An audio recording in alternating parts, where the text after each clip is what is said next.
చాలా బాగుంది, చాలా బాగుంది, చాలా బాగుంది, చాలా బాగుందండి. ప్లీజ్ రామ్ చరణ్ యాక్షన్ చాలా బాగుంది, చాలా బాగుంది. సెకండ్ ఓల్డ్ పోర్షన్ చాలా బాగుంది. శంకర్ మార్క్ కనిపించిందా మేడం? సారీ, శంకర్ మార్క్ కనిపించిందా? గ్లోబల్ స్టార్ లెవెల్లో ఉందా సినిమా? గ్లోబల్ స్టార్ లెవెల్లో ఉందా సినిమా? ఉంది. కొన్ని సీన్స్ అయితే అసలు ఊహించలేదు. ఇంటర్వెల్ సీన్ మాత్రం చాలా బాగుంది. ఎంత రేటింగ్ ఇస్తారు?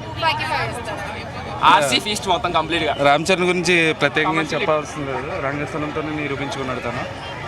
ఈ సినిమాకి వచ్చేసి అప్పన్న క్యారెక్టర్ చాలా గుర్తుండిపోద్ది. తన క్యారెక్టర్ అయితే చాలా బాగుంది. డ్యాన్స్లో అయితే చూసుకోవట్లేదు. ఇండస్ట్రీకి నెంబర్ 1 డ్యాన్సర్ ఎవరైనా ఉంటే చిరంజీవి గారి తర్వాత రామ్ చరణ్. యాక్టింగ్లో తండ్రిని మించిన తండ్రిని అనిపించుకున్నాడు. అది మళ్ళీ ప్రూవ్ చేసుకుంటున్నాడు. సినిమా అయితే చాలా బాగుంది. 5 years సింగిల్ స్టార్ కింద రాలేదు. ఈ మూవీతో మొత్తం యాక్టింగ్ అంటే ఎరగొట్టేశారు. లాగ్ ఉంది బట్ యాక్చువల్లీ బాగుంది నిజంగా. స్టోరీ అంతా బాగుంది, స్టోరీ బాగుంది నిజంగా.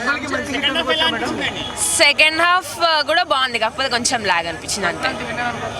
విన్నర్ అంటే మేబీ అనుకోవచ్చు. నాకు అంతా తెలీదు అండి. నాకు అంత ఐడియా లేదు. శంకర్ మార్క్ ఉందా మేడం? కమ్బ్యాక్ అనుకోవచ్చు ఒక రకంలో. బ్యాక్గ్రౌండ్ స్కోర్ బాగుంది, డాన్స్ సాంగ్సే కొంచెం డ్రాబ్యాక్ అనిపించింది. ఏపీ పాలిటిక్స్ కి దగ్గరలో ఉంటుంది స్టోరీ అన్నారు కదా. ఏమో సాంగ్ పెట్టాల్సిందే యాక్చువల్లీ, మరి తీసేసారు. ఓవరాల్ రేటింగ్ ఎంత? 3. సినిమా అదే పవన్ కళ్యాణ్ గారు చెప్పినట్టు ఏదైనా సినిమాలోనే సాధ్యం, బయట సాధ్యం కాదు. ఒక ఎలక్షన్ కమిషనర్ నీతి నిజాయితీగా ఉంటే ఎలా ఉంటుంది అనేది సబ్జెక్టు బాగుంది. సో అలా ఎవరు ఉండరు, ఓటు హక్కు కూడా అందరూ వినియోగించుకోండి అది ఇదని చెప్పి ఇప్పుడు జరుగుతున్న రాజకీయాల మీద వాటి మీద విశ్లేషణ చేసి చెప్పారమ్మా. ఎన్నర్ మాత్రం కాదు, మామూలు యావరేజ్. ఓవరాల్ రేటింగ్ ఎంత ఇస్తారు? నేను రేటింగ్ ఇచ్చే అంత స్థాయి నాది కాదులేనమ్మా, మనం చెప్పలేము అది. బట్ ప్రజలు నిర్ణయిస్తారు, అందరు చూసిన వాళ్ళు చెప్తారు. బట్ సినిమా అయితే బాగుంది, అంటే ఒక యావరేజ్ మీద బాగుంది. సో మన ప్రజలకి ఒక మంచి ఇది చూపించారన్నమాట. అంటే ప్రజలకి, ఒక ఎలక్షన్ ఆఫీసర్స్కి, ఈ రాజకీయ నాయకులకి ఎలా అరికట్టవచ్చు, వాళ్ళు చేసే అరాచకాలు ఎలా అరికట్టవచ్చు ఎలక్షన్ ఆఫీసర్స్ అనేది చెప్పారు. కలెక్టర్కి ఏం అధికారం ఉంటుంది, వాట్ ఈజ్ వాట్ అనేది. అది ఏదన్నా ఇది ఆ డ్యూయల్ ట్రైల్ ఎందుకు అప్పన్న గారు చాలా